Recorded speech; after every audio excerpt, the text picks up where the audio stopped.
Welcome back, everyone, to the Tarble Pavilion for this second matchup of the doubleheader. Swarthmore men's team taking on the McDaniel men's team, and the 10th ranked Swarthmore sits at 20-2 on the year, 14-1 in the conference. Their only loss is to the one spot higher ranked Johns Hopkins just about a week ago, or 2 weeks ago at this point. McDaniel comes in at 8-13, 4-11 in conference.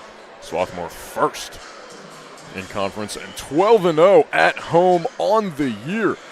Played their last game against your Sinus and won 74-58. D'Angelo had a monster game, 28 points, 10 of 13 from the field, 5 of 6 from deep. As a team, they shot 41% from the field, 37% from three, and 93% from the line. Held your Sinus to just 15% from deep as well.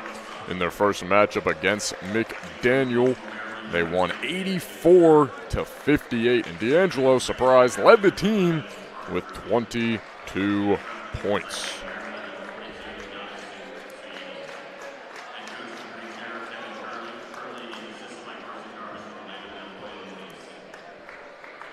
As for McDaniel, on a losing skid, a 5-game losing streak. Last game they lost to Washington College 68-74 this past Tuesday, and they are last in the Centennial Conference in points per game at 59.6. Just for reference, Swarthmore is first in the Centennial Conference with 77.7. We also welcome you back on this senior day for the Garnet. All the seniors are starting, the starting 5. Lucky enough, there's 5 seniors, so easy enough. No one has to be left out. Starters and all seniors: TJ Chapman, George Visconti, Colin Shaw, Julian Levin, and George Corzine.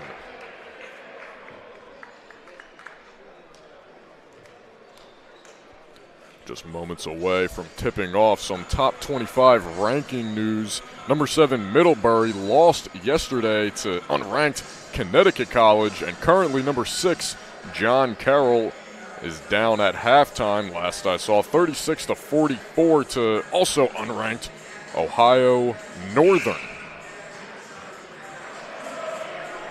There's about 5 minutes into halftime, or in the second half now, pardon me, and they're still trailing 55-46. So Ohio Northern actually strengthening their lead. Leading scorers for the Green Terror: Conti with 10.5 a game, 35% from deep, and Suyeta at 10.3.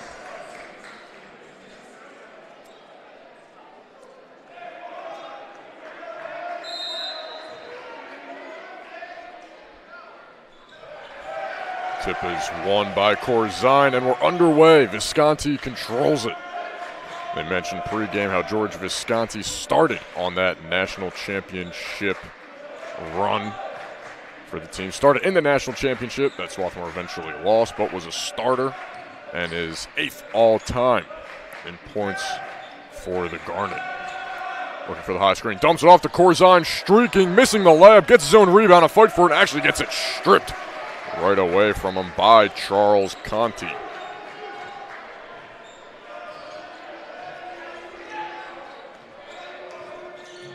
Driving in with the right hand, off the back iron, looking for his own rebound, tipped away to Visconti.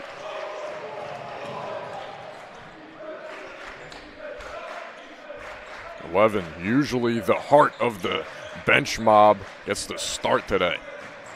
So if the end of the bench is a little more quiet, it's because he's in the game, and fouled, hard foul on the drive in. Colin Shaw maybe looking for the flagrant, but it just looked like Charles Conti was getting his money's worth on that foul. Completely wrapped up Shaw, even on the pass, and held him the entire time. He's not shooting, and Coach Landry Kosmalski is saying that he should be.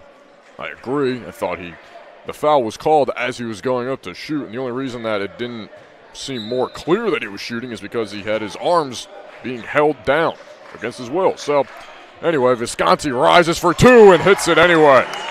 So Shaw doesn't get the bucket, but 2 is 2. take it all day. Full court pressure, Swarthmore, a bit soft. Hall will cross easily. Large crowd for this senior day. Last regular season home game of the year for the Garnet before the Centennial Conference playoffs, which will most likely have at least 2 home games. 3 from the wing, rattles out, rebound Shaw. Looks for the screen from Corzine. Can't get anything off it. Corzine calling for it in the low post and is being held, but still hits the and one anyway.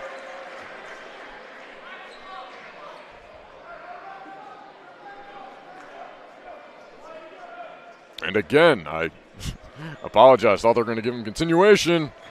It'll be a baseline out. So right back to Visconti. Corzine calling for it again in the low post. Pump fakes once and still finishes with the left hand.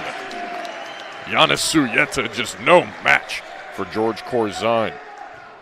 Suyeta stands at 6'5", but Corzine 6'7".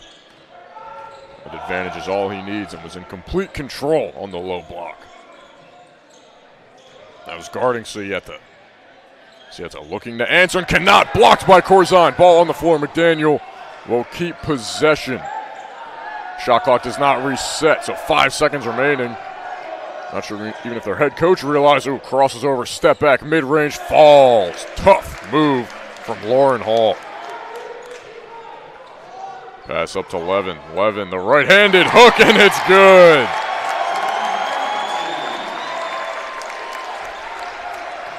The entire gym loves it.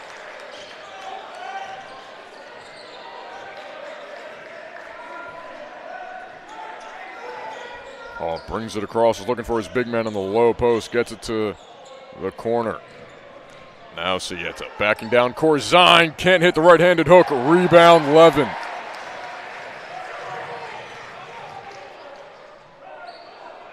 Levin, the reverse right hand, just a bit too short. Visconti was looking to reward his big man for getting the rebound and running the floor. 6-2 early on, Garnet advantage. Caprice, Paquette, Hansen, and D'Angelo getting set to check in. Mid-range 2 again from Hall, has all 4 of their points. Bodies hit the floor. Will be a defensive foul on Lauren Hall. Head coach Kevin Curley of McDaniel doesn't like the call, but both bodies are on the floor, so it could have gone either way. So the seniors check out. The only one that remains is Colin Shaw. They'll get a standing ovation in their first stint, and we'll see majority of them again shortly.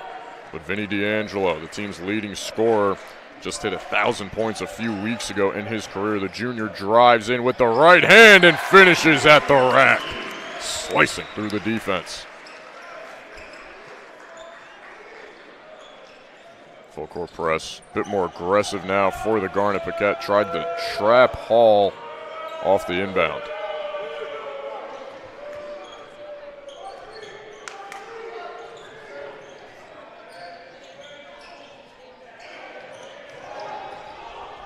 A lot of low post work from the Green Terror. Another layup offline. Tippin too strong as well. Another defensive rebound. D'Angelo comes up with it. Caprice, the team's best rim protector. Shaw, far 3 is good. And McDaniel needs a timeout. Trailing 11-4. Swarthmore has looked fantastic. 30-second timeout will stay here. Early numbers. Leading scorer, 3 points, Colin Shaw. Everyone else with 2. That is George Visconti, Julian Levin, George Corzine, and Vinny D'Angelo. Team shooting 71%. And the Green Terror, a lot of the low post work, especially for Suyeta. I understand Suyeta, 10 points a game. But the one advantage you're not going to have against Swarthmore is height. And you got Corzine at 6'7". Michael Caprice at 6'6". I mean, Devin Berger at 6'6". Julian Levin, who was just in at 6'5". Toby Thornburg at 6'6". Aiden Godfrey at 6'8". So you may think, all right, we can work that low post, maybe get the big men in some foul trouble, but they're smart. They're smart, and they're tall. They're not going to allow much.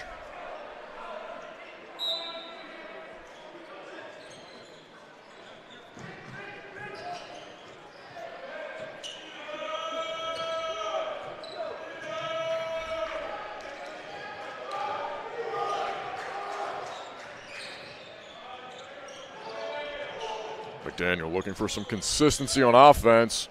Pass the other side, and Lauren Hall again.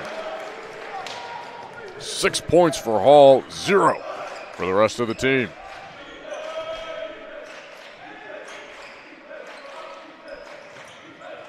D'Angelo kicks it right back. Hanson, 3 from the wing. Air ball. Ooh. It was a clean look and is usually very good from beyond the arc, just way off that time. Yeah, Cal Hansen, a 42% three-point shooter. So an uncharacteristic miss, to say the least.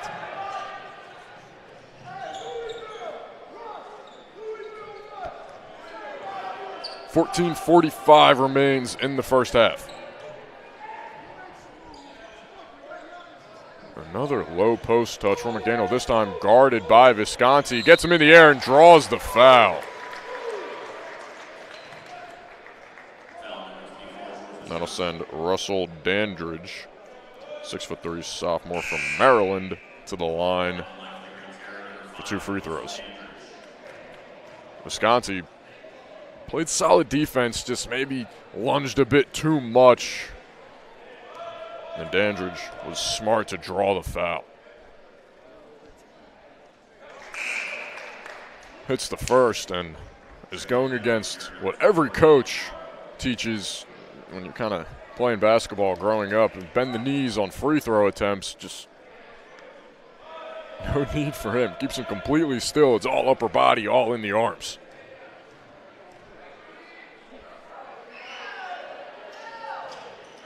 And he can only hit one of them.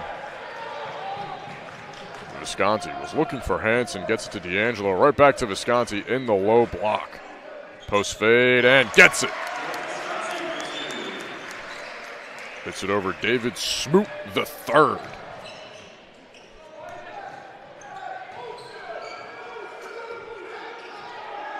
Hall again gets a double team, but just gets it away in time. In the corner, Capri's brought the double for a moment.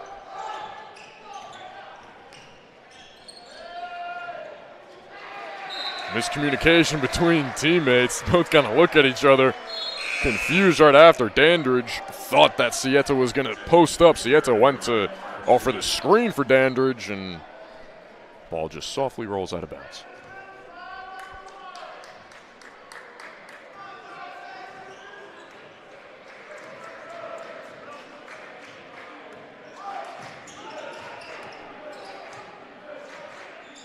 So Lauren Hall already above his average for points on the year. Averages 5.2 and has 6 points. Could be in for a big game and maybe the boost that McDaniel needs to try and pull off the upset. They still trail 13-7. 2 seconds remaining. Capri's has to put something up. Puts up a post fade and gets fouled on his shot attempt. Sieta getting him for the push on the shot, and just a terrible foul by Giannis Sieta with 1 second remaining. Just keep your hands up. It was a tough shot regardless for Capri's. Make him make the difficult ones. Don't bail him out, but we'll take it.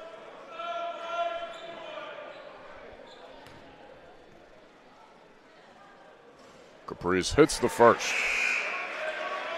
66% from the stripe on the year. Eddie Paquette checks out for Colin Shaw.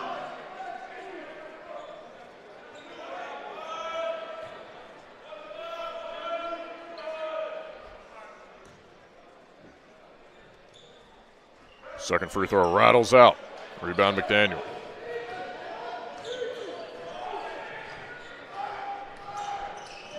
Wang controls it, gets away to the wing. 3 is up and good. Carter Truby, his first make of the contest. D'Angelo lost it, but knocked out of bounds by someone on McDaniel, so it will stay Garnet possession. 14-10. Swarthmore leads.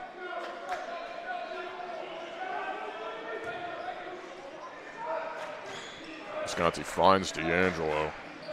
Swarthmore has D'Angelo rises off on the mid-range 2 attempt. Ball on the floor, defensive rebound, but Swarthmore has very simple inbounds plays from the baseline. Either that 50-50 ball to Visconti around the elbow.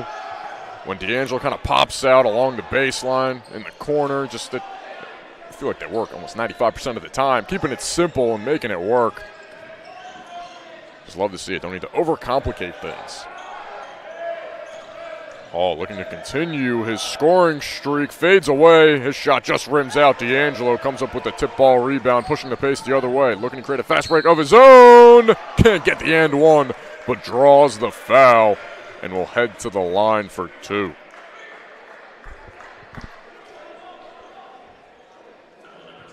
Vinny D'Angelo wasn't really sprinting up the floor, was kind of at a steady pace, but still just weaved his way through perfectly and got a really clean look at the rim.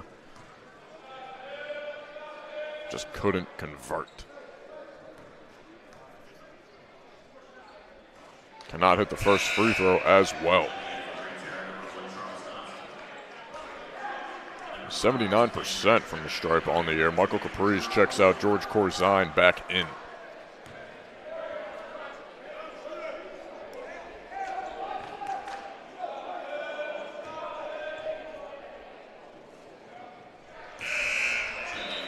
And he hits the second.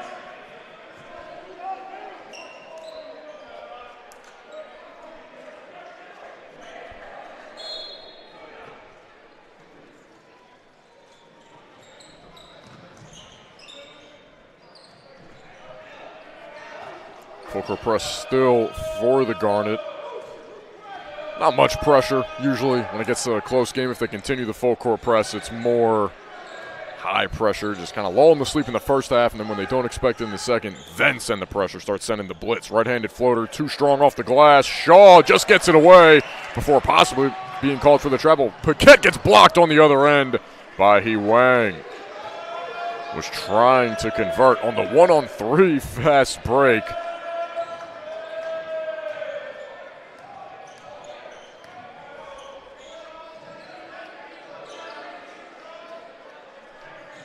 McDaniel working the ball around the perimeter, taking their time on offense. Under 10 seconds. Truby thought about the three, drives in with the right hand. Snuck it past Corzine. Ball nearly sails out of bounds, but saved by Paquette. Visconti takes it across. Paquette. One more to Hansen for 3. Too strong.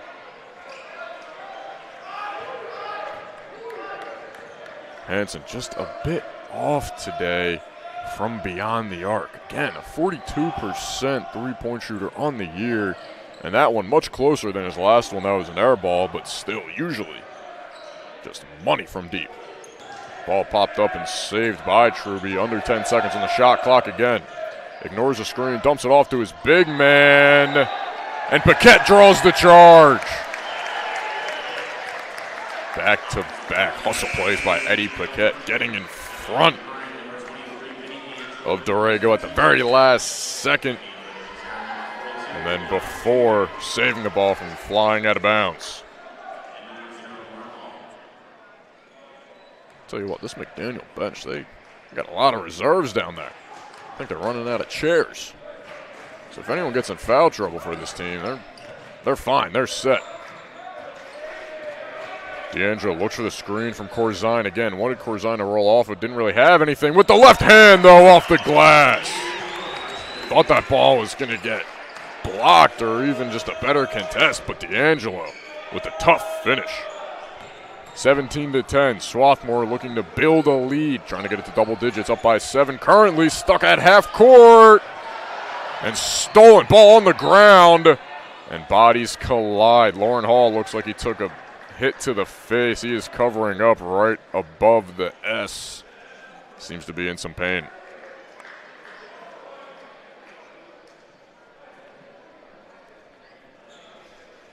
Paquette checking his head as well. Was on the other end of that hit with Hall. Seems to be okay, but Hall down on the ground now. Hate to see it after such a strong start for Lauren Hall as well.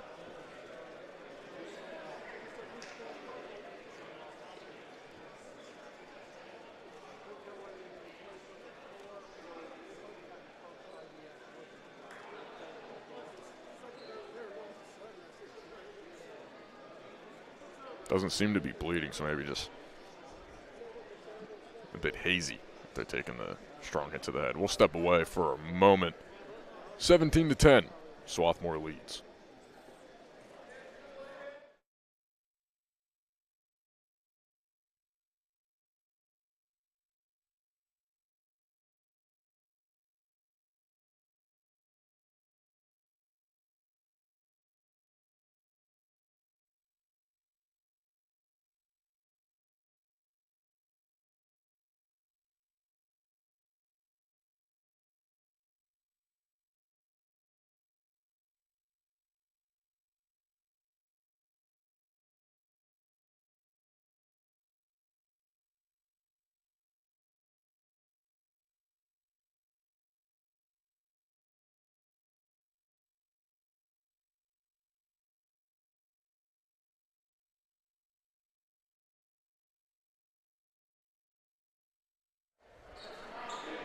Welcome back. Lauren Hall ended up walking off under his own power. Thankfully, still a bit shaken up.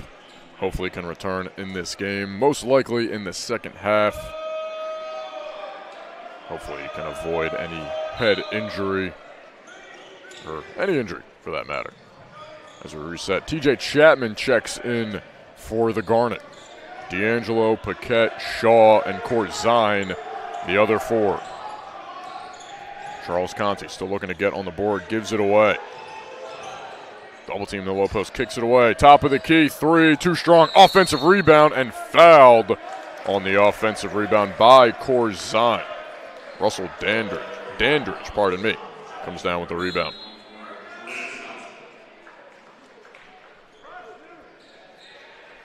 Shaw to check out Visconti back in.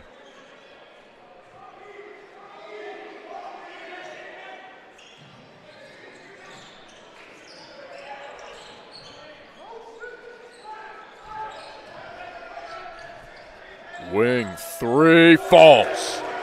Second three of the game from that spot for McDaniel. First three of the game for Charles Conte. First make of the game as well. 17-13, 30-second timeout.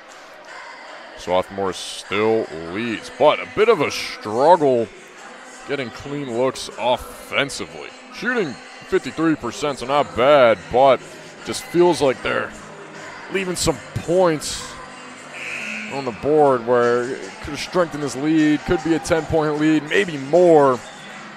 But McDaniel's played some solid defense. Shooting 35%, not bad. 2 of 4 from deep, so the 2 threes are helping them out. Out-rebounding Swarthmore 9-8, as well as in the offensive rebound category. 2 offensive rebounds to Swarthmore's 0. As well as 5 second chance points for the Green Terror.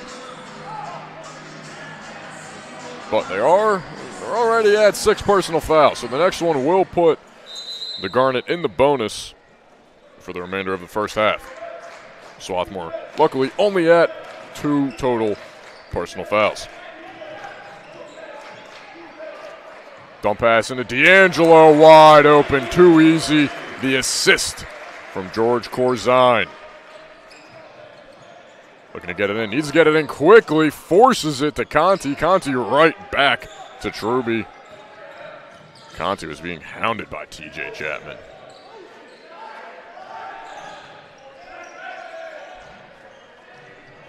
Ball tipped, and Corzine couldn't get a handle on it. Knocks it away, flies out of bounds. McDaniel will keep possession.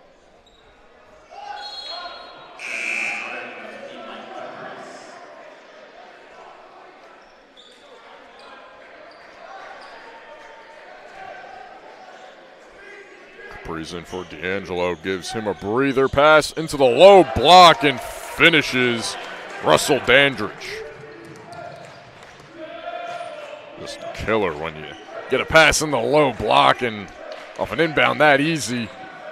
Last thing you want as a defense. Capri's stuck on the wing. Can put the ball on the floor if he wants, but Visconti with the backdoor cut and the finish.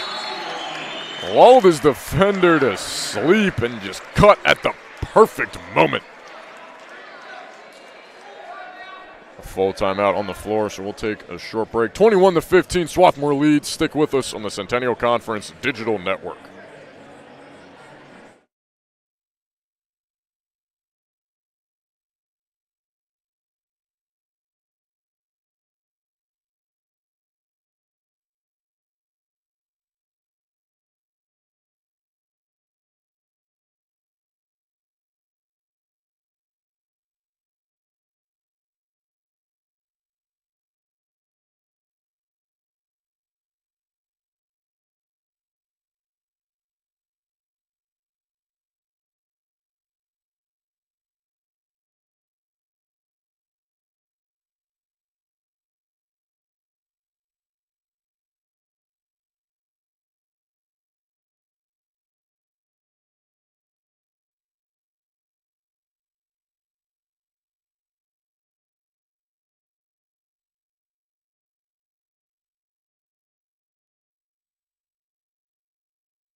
Back after the break from the Torble Pavilion here in Swarthmore, PA. Luke Nichols, happy to join you on this senior day for the Swarthmore Garnet men's and women's team. The women's team took care of business in the game prior against Bryn Mawr College. Just absolutely dusted them. It was nearly a 60-point victory. Long pass, Dandridge finishes at the rack. Made it look easy.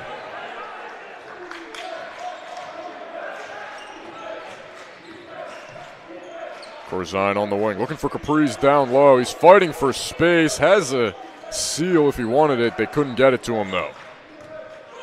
Visconti. Okay, with under 10 seconds remaining, Capri's back on the wing. Visconti steps in for the mid-range two and hits it.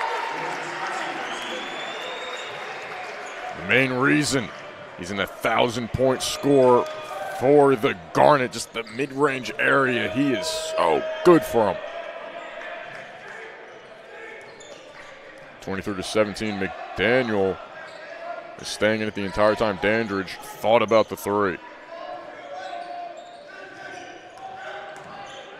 10 seconds on the clock, on the wing.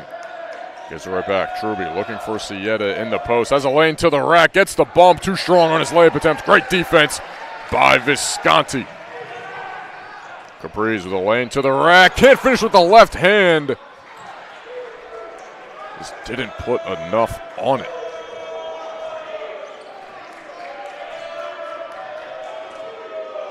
Charles Conti controls. Guarded by TJ Chapman. 7:25 remaining in the first half. And a blocking foul called on TJ Chapman.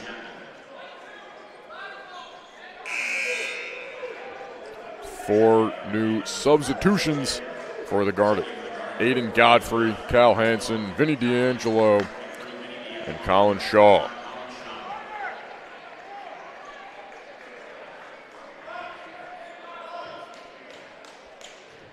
So Corzine and Godfrey both in the game. Godfrey at 6'8" and Corzine at 6'7".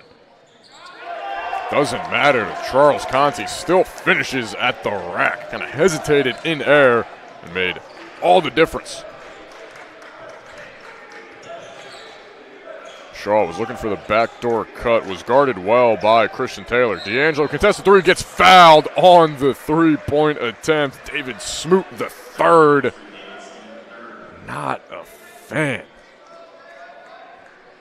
Thought he had a clean contest, and after going over with his coach, Kevin Gurley, who is also not pleased, understands.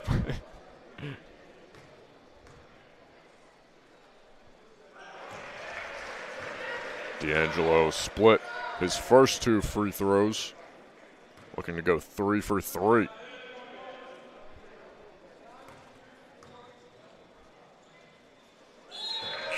Already 2 for 2. Visconti checks back in. George Visconti, he's been to the bench, I think, 3 times by now, but I don't think he's been on the bench for more than a minute. Feels like he checks out for 10 seconds, maybe, and right back in. Might as well not even sit down, just go right to the scorer's table as D'Angelo hits all 3, giving the Garnet a 7-point lead. Swarthmore in the bonus as well for the remainder of the first half. Can't get it across and just finds Conti on the other end, but stolen by Visconti. Conti hits the deck. 5-on-4 break. D'Angelo open from deep and got it. In transition 3 gives the Garnet a 10-point lead. McDaniel needs to take a timeout. 30-second timeout will stay here. Vinny D'Angelo starting to come alive after not starting the game only because of his senior day, but already with 13 points. 1 of 1 from deep, 4 of 5 from the field, as well as 4 of 5 from the free throw line. Quick check-in on number 6, John Carroll, now tied with Ohio Northern at 74 all, looking to avoid the upset. 2:42 remaining in the ballgame.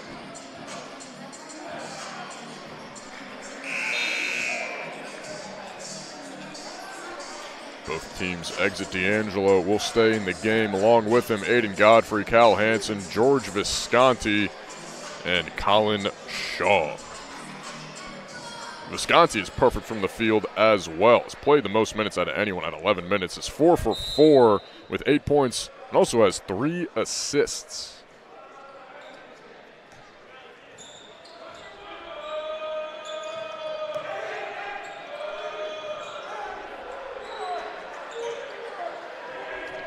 Swarthmore comes out in a zone defense. Looking to drive in. Hansen nearly had the steal. Sayeta in the far side corner. 10 seconds remaining on the shot clock.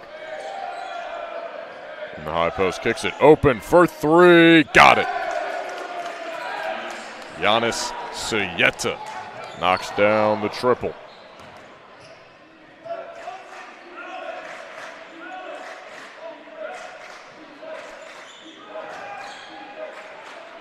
Godfrey on the slip with the left hand, too strong on the left hand. Never had a clean hold on the ball. Looked like he kind of just got it up as soon as he could because he knew he was open. Was never calm and controlled.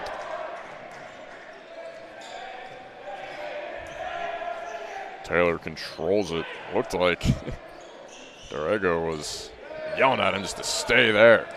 Trying to control his offense. Mid-range 2 falling away. No foul call off to the left on his attempt.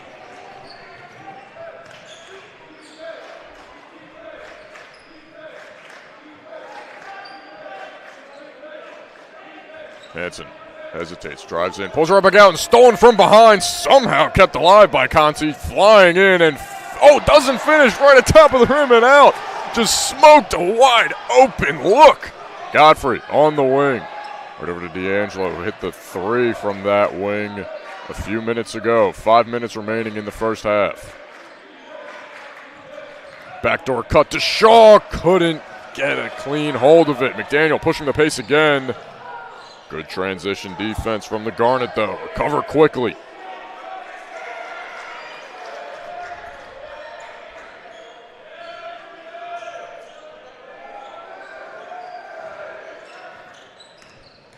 Working out of the corner, spinning, right-handed hook, falls in.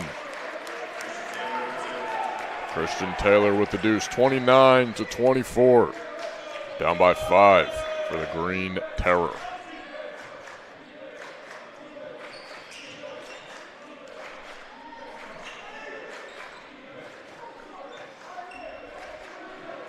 Visconti waits for D'Angelo, lane to the rack.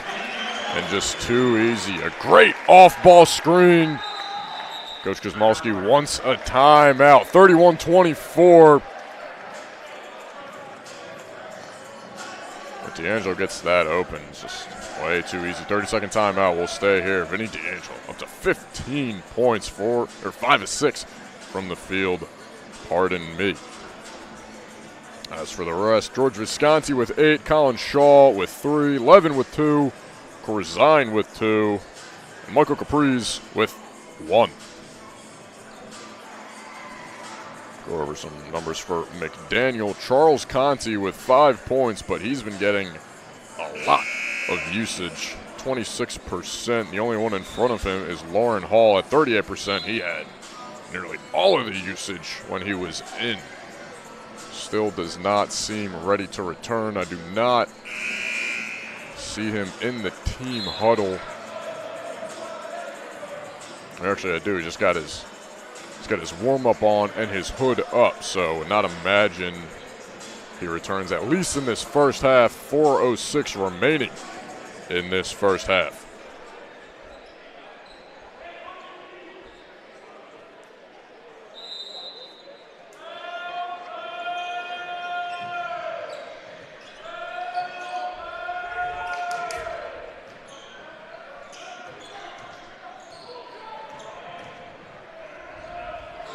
Stuck and just heaves it. Wow.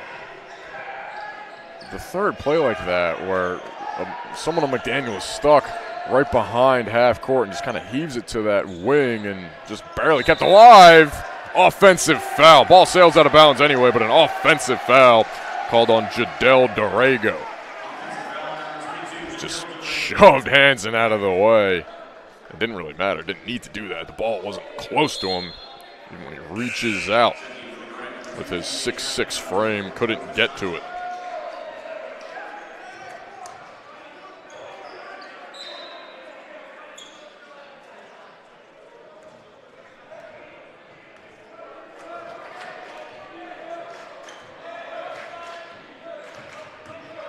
Visconti, hesitation in air, ball just rolls out.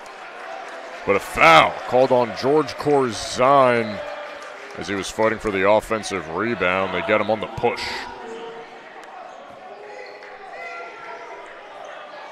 McDaniel to inbounds, number 20, Joey Ryling. Ryling with Visconti with his back to Ryling, gets it in easily. But stolen by Paquette. Falls on the floor, gets it over to Colin Shaw. Shaw will set up the offense. Right over to Paquette. Entry pass into Corzine. Can't hit the layup, but a blocking foul. I believe, yeah. They'll get number 24, Jung-Hee Wang. Hee Wang tried to draw the charge. If anything, they were going to call him for a flop before they called the charge, and he should be shooting since it's a blocking foul. The officials were getting set for another inbounds play, but George Corzine heads to the line for his first free throws of the game.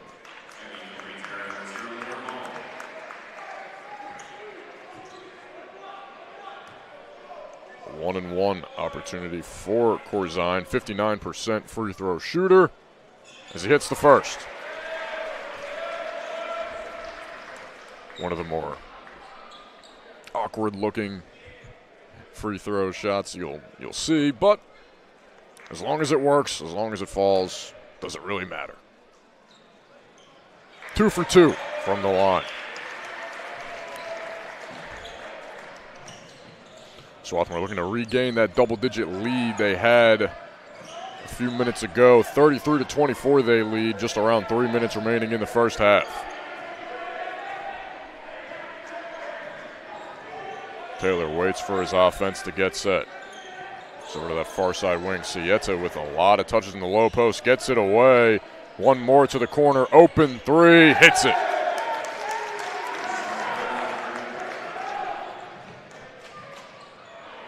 Shaw the other end. His layup falls even with Dorrego just smacking the backboard trying to alter the shot. It was stuck in the corner but somehow gets it away. His foot was so close to hitting the out-of-bounds line. Look at this, Lauren Hall back in the game for the Green Terror. Sieta on the wing. Taylor in the opposite corner. Hit the three on the last possession. Ball tipped in the air. Chapman saves it from going out of bounds and just lost it as he was getting ready to push the pace.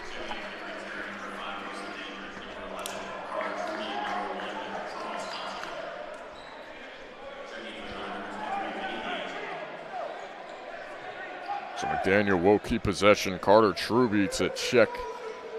Or not checking, well, inbound the ball. D'Angelo's still in the game. Really hasn't sat since he came in the game after not starting. Ball knocked away by D'Angelo, so we'll reset with just a few steps to Truby's left. And knocked away again, so third time's the charm, I hope.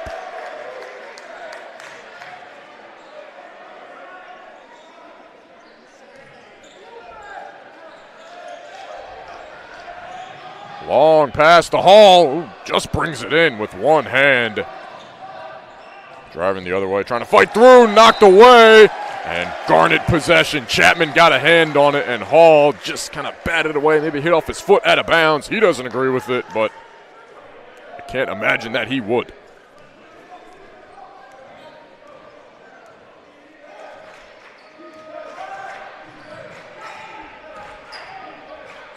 D'Angelo drives in with the left hand, has to pull it back out. Under 2 minutes in this first half. D'Angelo will get the screen from Corzine. Has Corzine in the low post, just missed him, has to get it away, just barely got it away. Paquette in the corner, has his man on the floor, and finishes with the right hand. Didn't really do much. Looked like Carter Truby just slipped as he was trying to stay in front of Eddie Paquette. Back up to a 10-point lead for SWAT. High screen set by Dandridge. Hall doesn't do much off it. Gets to Sieta. Chapman tips it away. If I were McDaniel, I would just avoid that far side corner at all times. Nearly every time they're over there, a pass gets deflected or tipped or stolen. No real correlation. It's just kind of, it is what it is. Just happening. Who knows?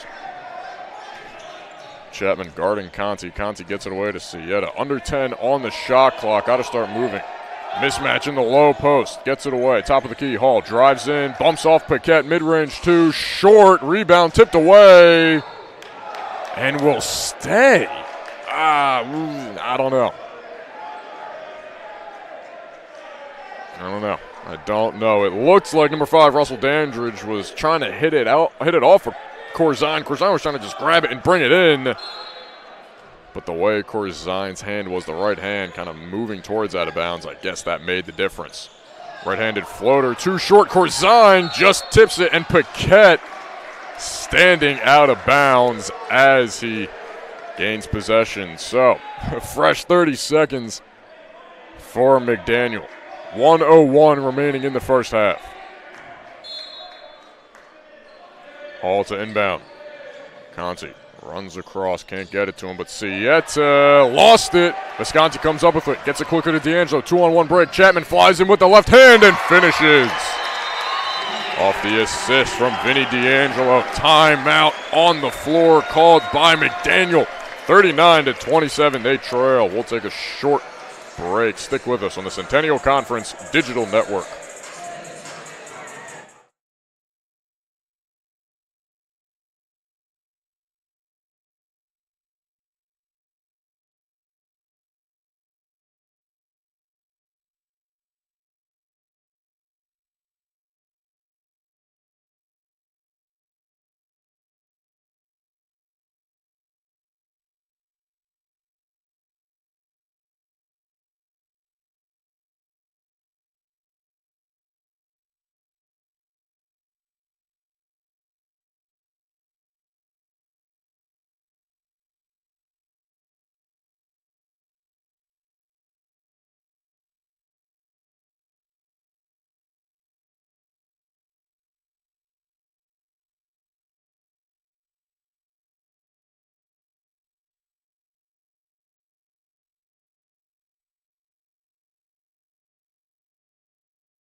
Back after the break, McDaniel to start with it. Swarthmore picking up man-to-man in their press with 53 seconds remaining in the first half.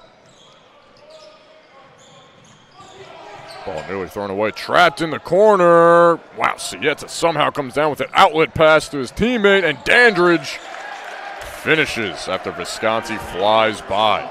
Just barely breaking the press each time, but D'Angelo fires from three and hits it from the wing. Loves those wing threes and grants Swarthmore with a possible 2-for-1 chance. 42-29, they lead. 20 on the shot clock. And a 2-second difference between shot and game clock. They try and blitz. Conti just skips it over. Truby works off the screen. 3 seconds. Got to heave a shot. Soon open from three is Sieta off the front rim. 1 second. And not going to get the heave off in time. So at halftime, 42-29. The Garnet lead McDaniel. It was a close half for most of the first part of the first half, but really kind of started to run away with it and build this lead towards the latter half. We'll take a short break. Stick with us. Second half action soon on the Centennial Conference Digital Network.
1 minute away from second half action from the Tarbell Pavilion here in Swarthmore, PA.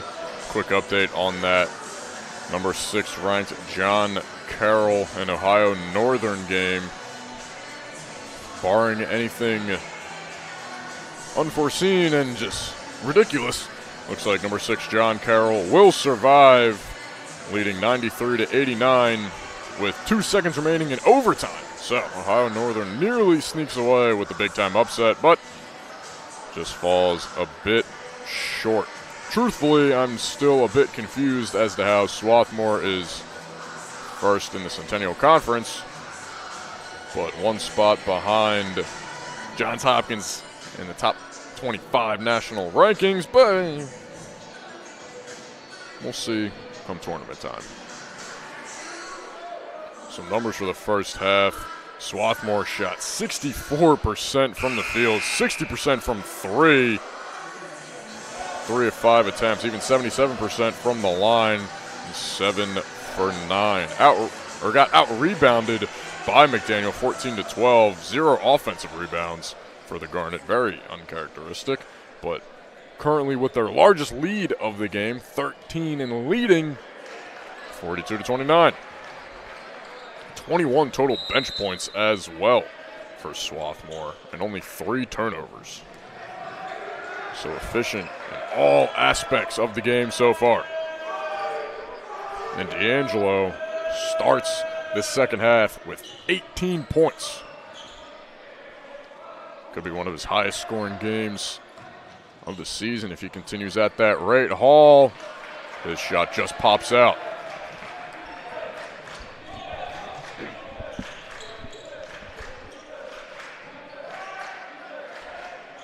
Capri's too easy on the slip. Visconti read it perfectly as well.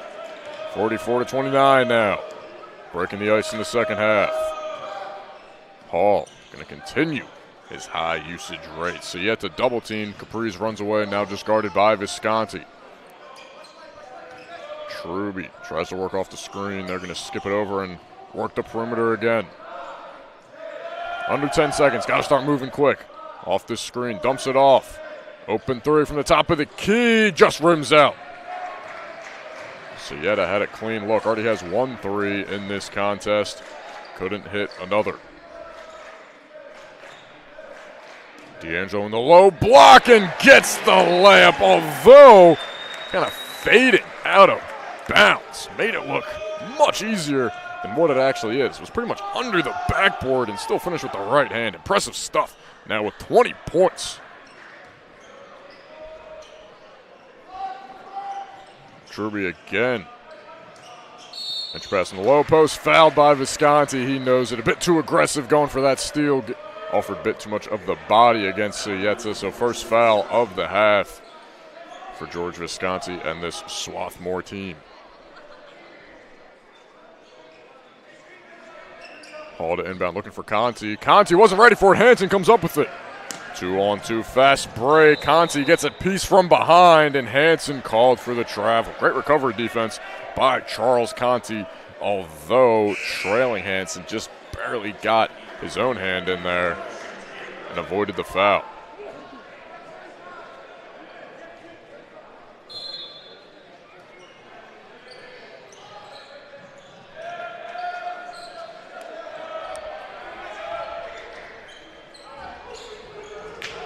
D'Angelo comes with the blitz on the double team. Caprice picks it off. Conti just threw it away. Shaw gets it away, but a charge. What a smart play by Charles Conti. Bad turnover, but gets the ball right back, realizing Shaw was just uncontrolled and was in the air, really just couldn't move whatsoever. And was forced to draw the charge.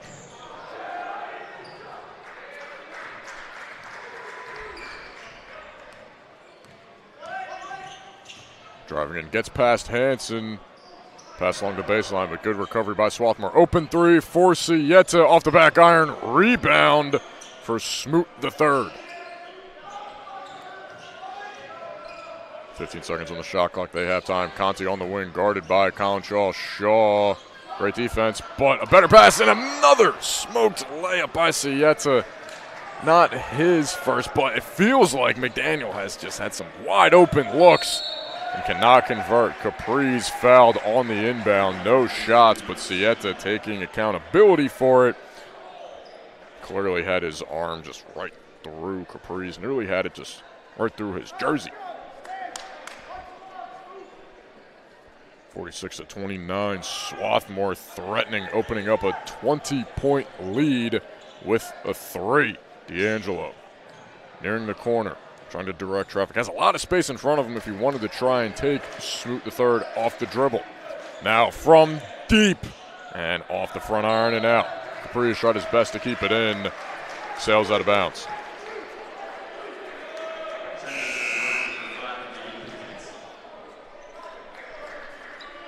D'Angelo will take a rest. Most likely a quick one. Corzine, a late substitution as well for Visconti. So not often do we see Vinny D'Angelo and George Visconti off the floor at the same time.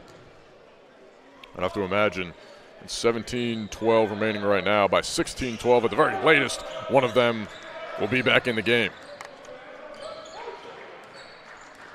But for now, the other two is Paquette and Corzine. Truby uses the screen from Sieta, steps in, has no intention of taking the mid-range two. Smoot the third driving in, spinning with the right hand, way off, air ball. Shaw comes up with it. Shaw pushing the pace, fighting through, and just way off. Looked to draw the foul, got no call. McDaniel moves the other way. Both teams getting it across very quick, getting into their offense with at least 20 seconds remaining for both sides. Just smart offense being played, even if McDaniel trails by 17.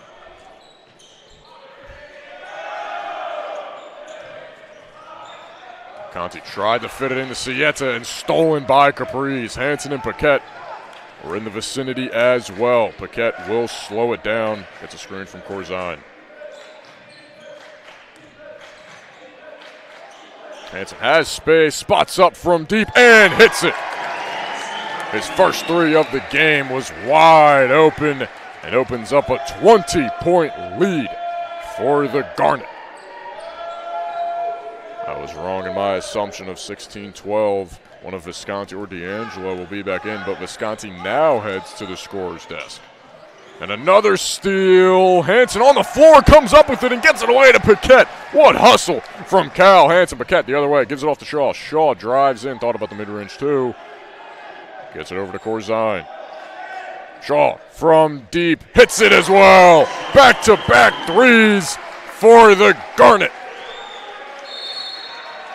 The official knew that head coach Kevin Curley was going to need a timeout. 52-29. Going to be a full timeout. We'll take a short break and be right back on the Centennial Conference Digital Network.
Swarthmore opens up their largest lead of the game, 23-point lead over the McDaniel Green Terror, looking to hold on for the remaining 15-17.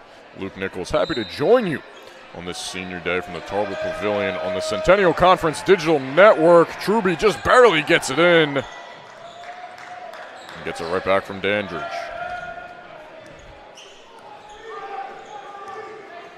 Paquette, although a freshman, just so impressed with his defense especially. His offense is fantastic, but his defense has just been stellar the entire year. Again, guarding Truby. Gets shook that time, and Truby knocks down the mid-range too. I will refrain from saying anything positive, trying to avoid the jinx for Swarthmore. My apologies, that bucket is 1,000% on me. 52-31, Paquette rises from deep, but an offensive foul called on George Corzine. Looks like they're going for the moving screen. Truby hits the deck. Carter Truby, the 6'3" senior out of Sykesville, Maryland. The only senior on the roster for McDaniel, so happy Swarthmore senior day to him, even if he's on McDaniel.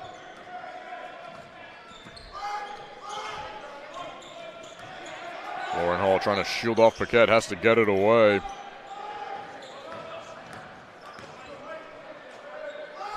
Dorrego has been very active setting the screen, tried to roll and get open. Truby, a deep three, and hits it over Chapman.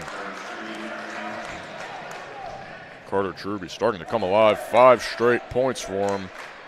Cuts the lead to 18. Capri slips through again and hits the wide open layup. The second time in this half that the defense has just completely ruled out the option of Capri slipping right through, not even setting the screen. Making it look easy. Entry pass, Dandridge gets it over to Dorrego. Dorrego met by a brick wall of Michael Capri's. Ball tipped and will stay a McDaniel possession. Colin Shaw and Vinny D'Angelo to check back in.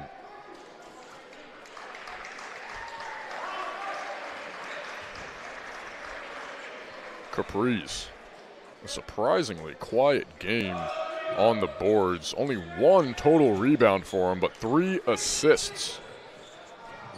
Second today. Steele, Shaw ends up with it, but second today. Right behind, well, not right behind, but George Visconti leads the team with assists at 7 on the day. Corzine looking for the drop step, just a bit too strong. Was open, had space, just with the offhand, always a bit more challenging than with the strong right hand. Dorrego sets the screen. Dandridge just gets it away.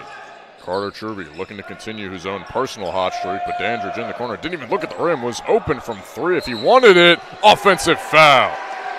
Russell Dandridge, a bit too aggressive. Looks like he gave a shoulder to Colin Shaw, trying to get open any way that he could. And Colin Shaw, one of the best defenders, if not the best defender on this Garnet team. But I must say, it's a tight race for the top. This whole team is just incredible defensively.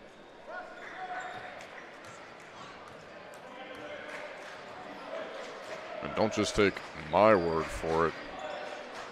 Top-ranked defense in the Centennial Conference. D'Angelo fading away. Just a bit too strong. Chapman, the rebound, and the putback came flying in from beyond the arc.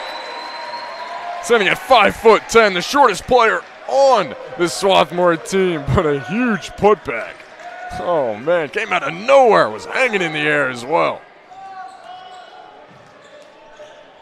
56-34, stolen at the top of the key. D'Angelo the other way, finishes with the right hand. Carter Truby didn't want to contest it. D'Angelo up to 22 points, and McDaniel needs another timeout. It's starting to get ugly. Kevin Curley having a word with Christian Taylor.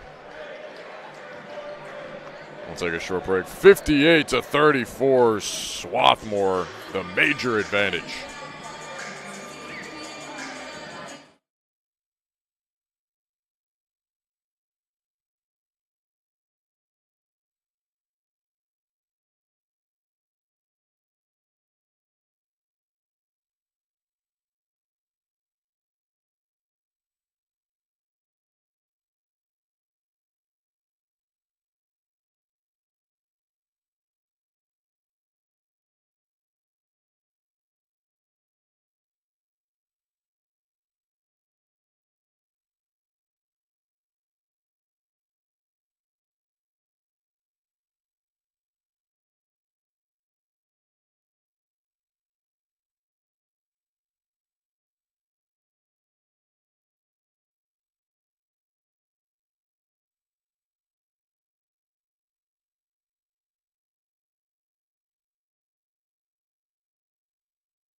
Back after the full timeout from the Tarbell Pavilion. Swarthmore leading 58-34. And a strong game, and still with 12 minutes remaining for Vinny D'Angelo. 22 points, 2 rebounds on 8 for 11 shooting. 72% from the field and 66% from 3. 2 of 3 from deep. Overall, just unbelievable numbers for Swarthmore. 63% from the field and 62% from 3 still. Just unbelievable, just incredible. Truby stuck on the wing, 5 seconds on the shot clock, gets it away.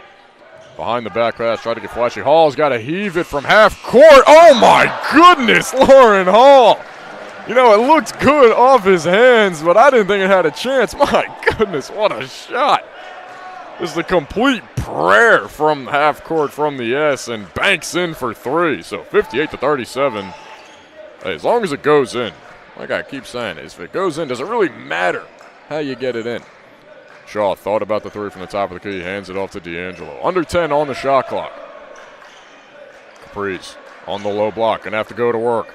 Fakes the drop step, right-handed hook falls in. The soft touch from Michael Caprice. Through actually tight defense from Dorrego. Not an easy look.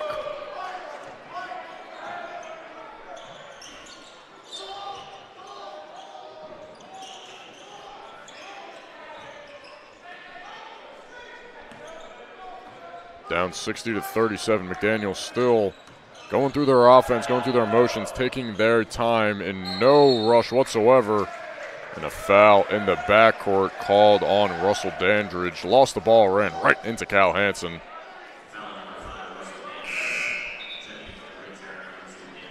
And he'll take a seat. Number 11, Matt Mulvey with his first minutes today. Checking in for TJ Chapman. Eddie Paquette in for Vinny D'Angelo.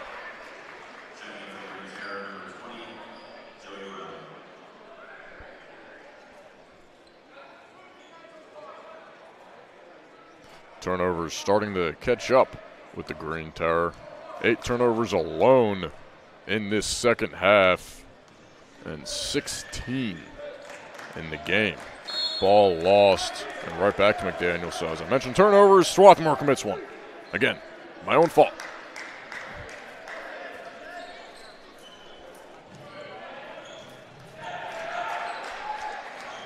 Hansen nearly with the steal now is guarding Charles Conti. Conti hasn't done much in this second half. Haven't really heard from him at all. Only with 5 points in total on the day. Hall, the in and out mid-range 2 off the back rim. Paquette gets a man on the floor. Maybe because of behind the back. Maybe he slipped. Who knows? Shaw with the right hand finger roll. Tip in. Caprice trying to tip it in. Tips it right back out to Mulvey. Paquette, one more to Hansen. Fake the 3. Drives in with the left hand. Can't finish with the right. Caprice misses the tip in again. Bodies hit the floor. 3 McDaniel players on the floor. Caprice pops right back up. But all 3 of the McDaniel players seem to be in some kind of pain or just slow to get up. It's Lauren Hall, Charles Conti, and I believe David Smoot III. All slowly making their way back up. Looks like Conti lost a shoe, and it looks like Caprice put his entire weight on Conti as they both fell. Can't imagine he's feeling too great after that.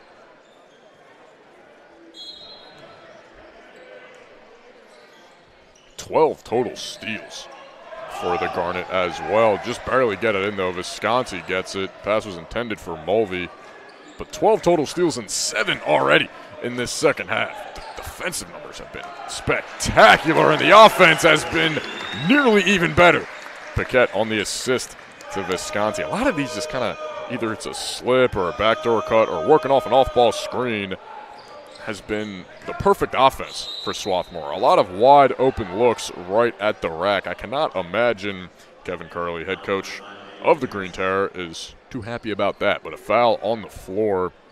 That is now 5 fouls committed by Swarthmore in this second half. But it will remain a baseline out for Lauren Hall. And another body hits the deck. Everyone's just Everyone's slipping and falling today. Kyle Hansen even called for the foul after he fell, so a bit confused, but nevertheless, we'll reset with another baseline in from the opposite side of the bucket. Lauren Hall needs to get it in, just barely does, but another foul called, and it looks like they'll get number 22, Jadel Dorrego. Not a bad idea. If he got away with it, then it would have been 2. He just commits a foul, so it doesn't count, but if he didn't do that, it would have been a 5-second violation, so kind of bailed out Hall, his teammate, from getting a turnover of his own. Visconti spots up from deep, and it looked like Smoot the third. I didn't think he got a hand on the ball. It looked like he got Visconti's wrist on the way up, but no foul called. Dorrego in the low post. Godfrey slow to get over. Foul, and Dorrego finishes through the contact.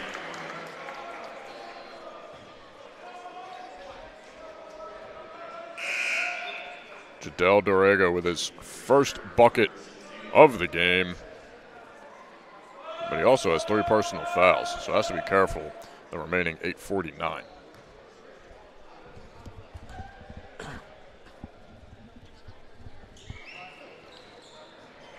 Free throw rattles home. Paquette moving quick. Got it across and then slowed it right down. Mulvey on that opposite side corner looking for a screen from Visconti. Gets it, but tight defense being provided by Taylor.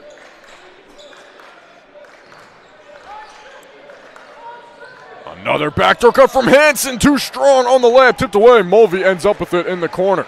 Godfrey in the low post, has Hall on him. Height mismatch in favor of Godfrey. Drop step and finishes through. 64-40. A little more than 8 minutes remaining in the game. Dorrego lane to the rack, lost it, fouled by Godfrey again, says no way as he comes down, but Dorrego thankfully didn't finish, so heads to the line for 2.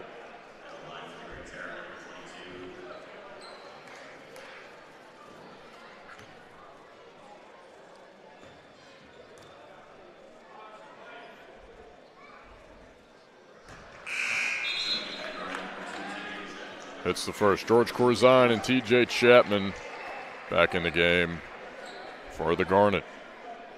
An extended rest for Vinny D'Angelo as well. I assume when you're leading by 23, probably feel pretty good about your chances with 8 minutes remaining. Dorrego hits both from the stripe.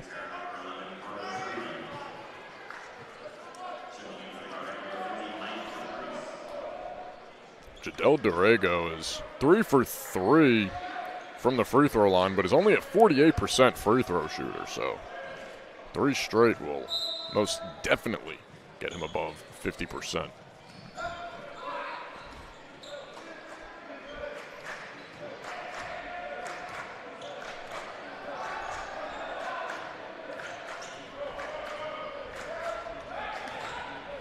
Paquette hands it off to Corzine. Corzine looks for Paquette, cutting to the rim and finishes at the rim.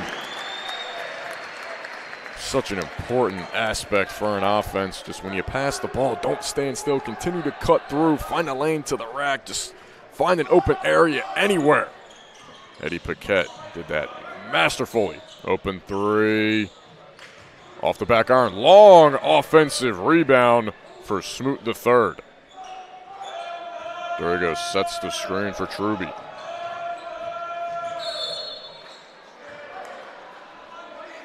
Looks like Eddie Paquette will be called for the hand check against Christian Taylor. As McDaniel, number 4, Christian Taylor, heads to the line. Will be a 1-and-1 opportunity. The next foul will put them in the double bonus. Taylor's first free throw is perfect.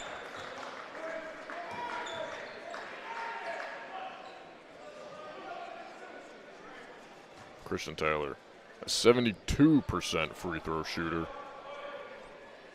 But only 22 attempts on the year, hits both, and averages 3 points per game.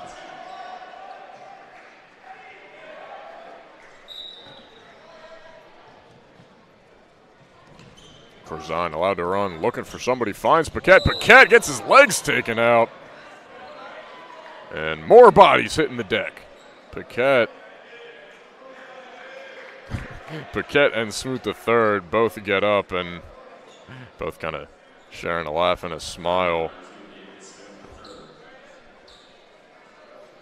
And it must be that area because that's the third or fourth player that has fallen just in that vicinity, that right wing area on the right side of the floor. So hopefully we can avoid any more spills for the remaining 7 minutes and 8 seconds.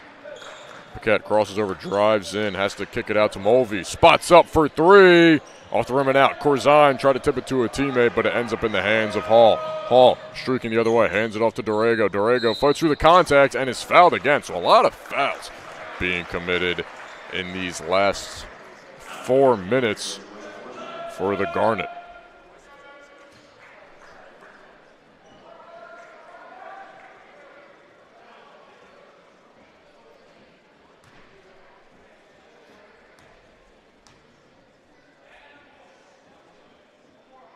First free throw falls. So just in the last 3 minutes, there has been 7 personal fouls committed by Swarthmore. A few players starting to need. Wow, what a steal by Dorrego. Team was looking for a travel. They won't get it, but McDaniel the other way, still trailing by 20. Smoot had no intentions of shooting the three or the mid-range too. Taylor cross-court pass to Hall. Hall jab steps, finds Smoot. Now will take the three and hit it.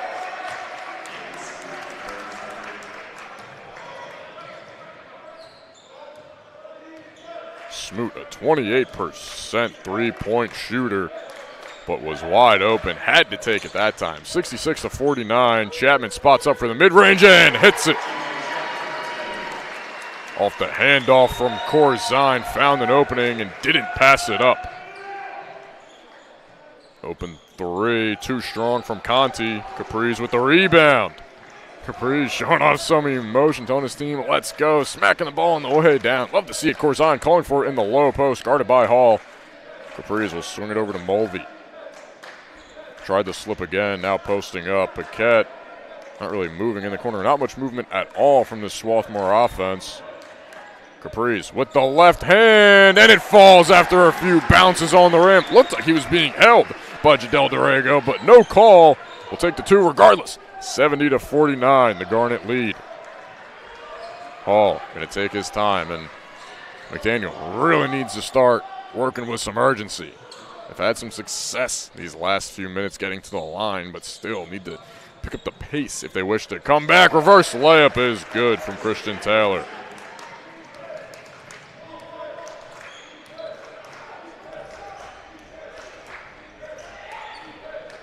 Paquette with the finger roll and one finish. And grabs his leg immediately as he falls and seems to be in a decent amount of pain. Not exactly sure what happened. Maybe landed on it awkwardly, favoring that left knee considerably.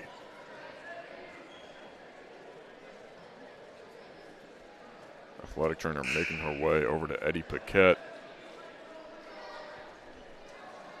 Hits the layup, now being assisted up by his teammates, trying to walk it off, and a major limp to him, can barely bend the knee.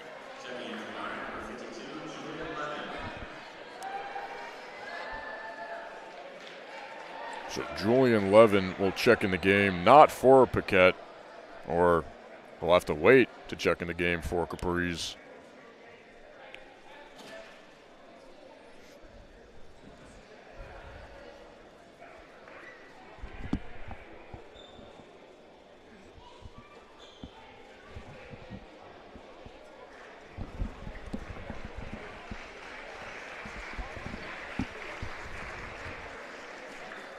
So Paquette will have to take a seat. And the confusion was they were asking Kevin Curley, who will take the free throws. They elect for George Corzine to take the free throws. Paquette sitting down on the floor at the end of the bench. Hopefully is okay. Walked off with a limp, but at least walked off. Just hope we can count on him for the next game and, of course, playoffs. So Julian Levin checks in for Capri's as well. And George Corzine at the line for Eddie Paquette's one free throw. And will not hit it. Rebound. Goes to Hall, who lost it. But it'll stay McDaniel possession. They're saying, I guess it went off of Corzine, but it seemed like it was a clear loss by Lauren Hall.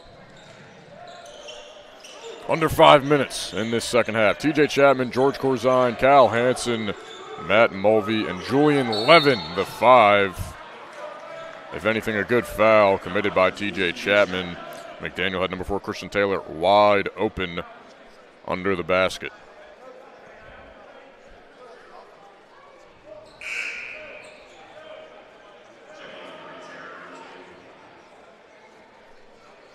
The next game for the Swarthmore Garnet will come February 15th, this Wednesday, at Haverford College at 8 p.m. The women's team is up first at 6.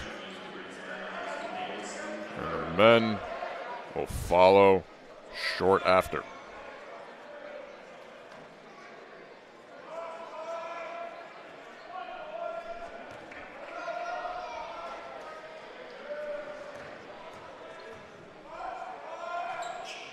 Charles Conti hits his second.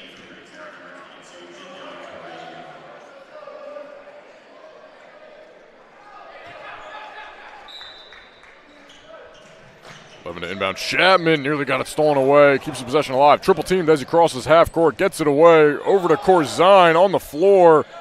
Double teamed in the low post. Looking to get it away and is fouled by Charles Conti. Got him on the hold, and that will result in Swarthmore being in the bonus for the remaining 4:38.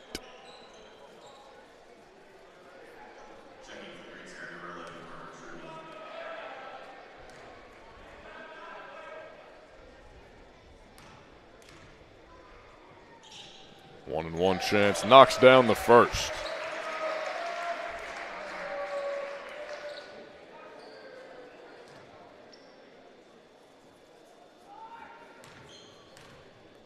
We're going to go 2 for 2, and will.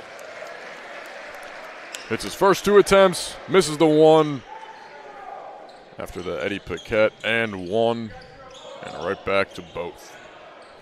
Conti right over to Hall. So again, McDaniel still moving very slow. 4:30 remaining and trailing by 21.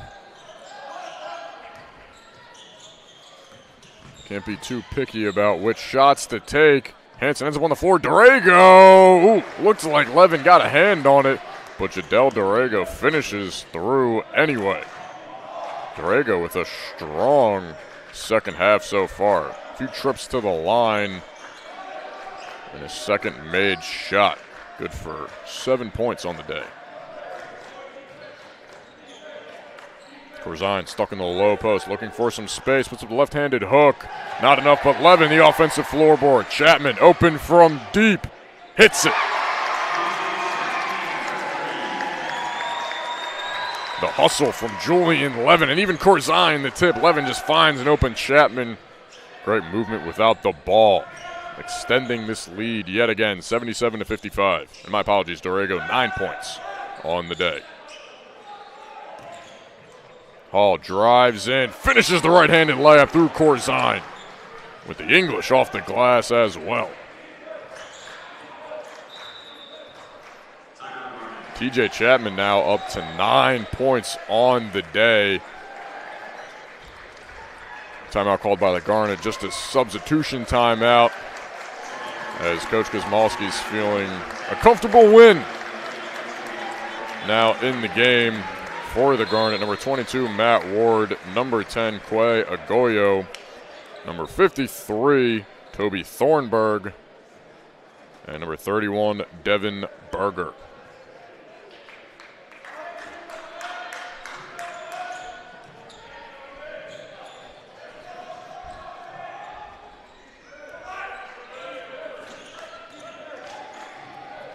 Chapman finds Thornburg, who is fouled by Lauren Hall in the low post. Get him on the shooting. On the shooting foul, so head to the line to shoot a pair. And if all holds, which I imagine that it will, unbelievable efficiency for Swarthmore today. 62% from the field, 54.5% from deep, and 75%, well, that number will drop just a tad, but above 70% from the line. 31 of 50. That's 7 more attempts than McDaniel, but 11 more makes, and there's still 3 minutes to play. Thornburg hits his second. Every player with major contributions, but the leader, Vinny D'Angelo, with 22 points, 2 of 3 from deep, 8 for 11 from the field in total. George Visconti with 10 and 7 assists. Overall, strong game for him. Smoot gets his own offensive rebound and can't be his own cleanup crew. Misses the putback. Berger on the corner is looking for a Goyo. Now finds Thornburg.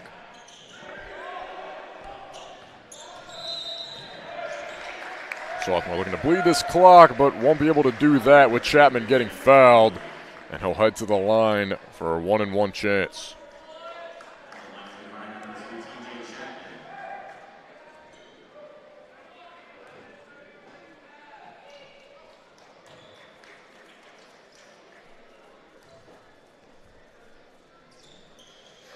Knocks down his first. TJ Chapman doesn't take many free throws, pardon me, but he's 68% when he does, and is now 12 of 17 on the year. So if anything, he's now above 70%, and with that make as well. So 2 for 2 from the stripe. He'll take his seat. Julian Levin back in. Strong game off the bench for the senior, or I guess starting today, the senior TJ Chapman. Exits with 11 points and 2 steals, 1 assist, and 1 rebound. But the 1 rebound was that big offensive putback. Impressive stuff. Emptying of the benches for either side now.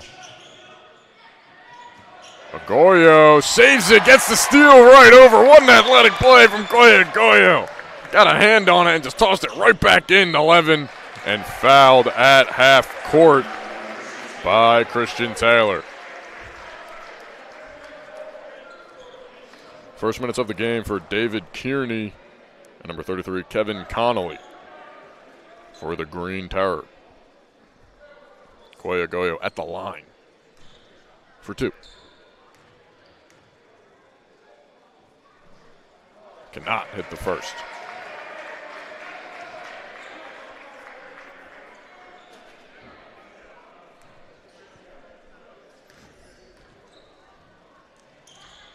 Cannot hit the second either. A rebound by Kearney. David Kearney, the 6'5" freshman out of Havertown, PA, attended the Haverford School.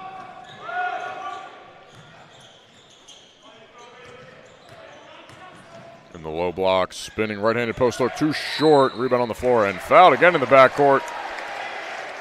The fouls are really starting to mount up late in this contest, well, no contest, I guess. 80-57, Swarthmore leads, and looking to build on this 23-point lead. In the second half alone, there is now 22 personal fouls between both teams. Levin hits his first free throw and is feeling the love from the crowd.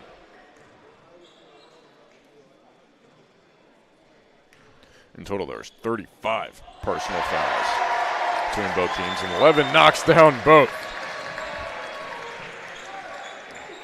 Crowd is giving him his flowers on his senior day.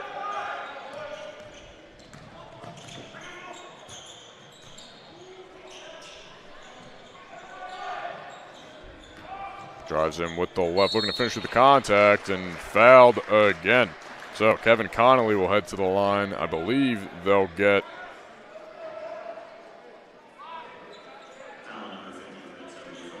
they get Toby Thornburg on the call. I think the official was holding a 54 for a second. I could have swore Corzine was on the bench, but one number off. 82-58 after Kevin Connolly gets in the box, scored his first free throw.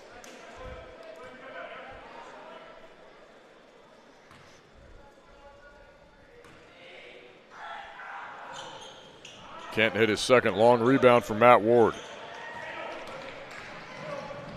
Ward pushing the pace, driving all the way in and blocked from behind. Looked like Matt Kearney got a piece of it. Taylor moving the other way against Agoyo and finishes through Quay Agoyo. Tried for the steal in the backcourt and commits the foul.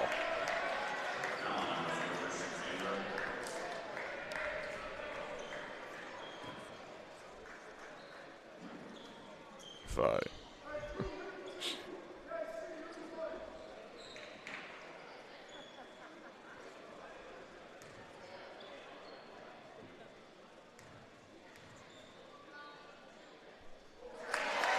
Agoyo hits his first free throw. I sound like a broken record with the fouls. That is because there has been 1, 2, 3, 4, 5, 6, 7, 8, 9. 9 personal fouls since the 5-minute mark in this second half. Agoyo hits his second. 2 for 2 from the stripe after going 0 for 2 on his last trip. 84-60, Swarthmore with their strong lead.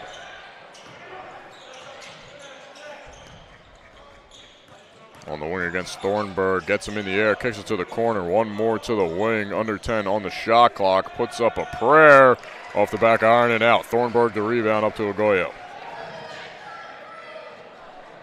Matt Ward the deep three off the back iron. Agoyo fights for the long rebound, takes it himself, gets 2 men in the air, and Levin just misses. The layup was wide open. And the bench is all smiles. And even Julian Levin has to have himself a laugh after smoking that wide open chance. 3 from in front of his bench. Too short. And with that rebound from Levin, shot clock unplugged and put a cap on this big time win, 84-60.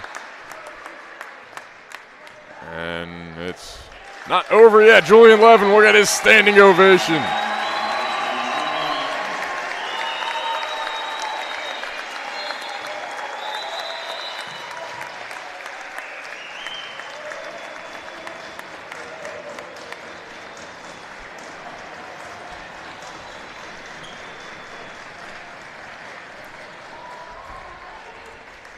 The applause continues for Julian Levin, as well as George Corzine, Colin Shaw, George Visconti, and TJ Chapman with a big win on their senior day. 84-60, Swarthmore takes it over McDaniel, sweeping the season series and extending their record to 21-2 and 15-1 in the Centennial Conference. Thank you so much for joining me, Luke Nichols, today for this doubleheader. Swarthmore wins both of them. A big senior day for the men's and women's squads. The final regular season game for me. I look forward, though, to seeing you all for the Centennial Conference playoffs.